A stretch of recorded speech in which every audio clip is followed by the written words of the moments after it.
Hi, I'm Dorothy Godin, broker through Max Crown Realty, and welcome to Thursday Thoughts. Here we are, smack in the summer almost. It feels like it's 30-degree weather out there, and people are very excited because it's the end of the school time.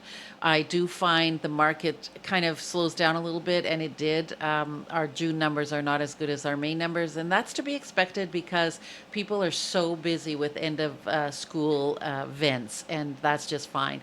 Come the July after the long weekend, it starts to get busy again. People desperately want to get settled before their children begin their school year. And so, what I want to talk about is how to help your children in the process of moving. Moving, whether you have children or not, is very stressful, and then add children into it, and it's just heightens the stressfulness for everyone, for especially for children. So I would say talk to your children as soon as possible about why we're moving and set up the expectation about the process and what it means for you and your family. I would encourage you to talk to your kids as soon as possible so they have time to process. I definitely think that, it's okay to take children to showings. If you want, you can take them to the second showing because very often we go out and look at houses. Let's say we look at five or six, and there are two that may be, on your list that you really like, and maybe you want to just bring them to those last two. But for me, it doesn't matter. If you want to get your kids involved, I'm totally okay with that. I do have high expectations about how we look at houses with children. And it's really just common sense. We're to stay with the family. There's no running around, there's no touching anything. And I always tell the kids, if you can't follow the rules, then you're going to hold my hand during all the tours. But for the most part, I find my families respect that, they're going into other people's houses and they're teaching their children to respect that this is not your house.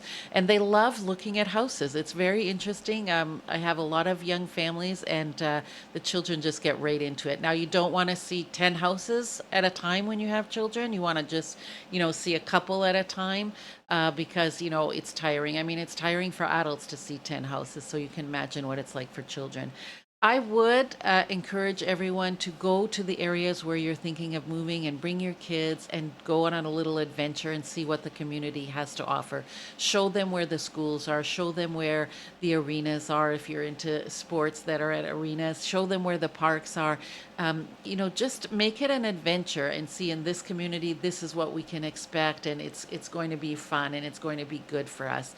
I would, if you know what communities you want to go, would go often and go play at the park and show by example how to make friends. So if you're at the park and you see a young family, as a parent, go talk to them, and the children will then ease into also talking and trying to make new friends.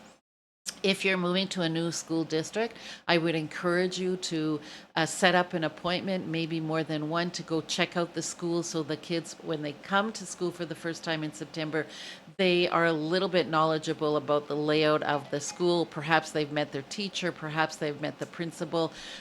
Definitely want to check out something about the school for sure, so that the first day is not so scary. I also think it's good to talk to your kids.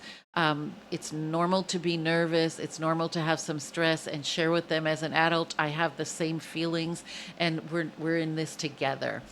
When you're packing and getting ready, I would, definitely want to get the kids involved in the purging and decluttering of their areas. Let them, clothes that don't fit them, toys they don't play with, let them, encourage them to donate or to give them to friends. When you're packing, I would say pack the truck with their things last. So wait and do their bedroom, their play area. Pack that last so that when you get to the new house, their things are the first things that come out of the house, and you can set up their bedroom and encourage them to help you design where the furniture is going to go.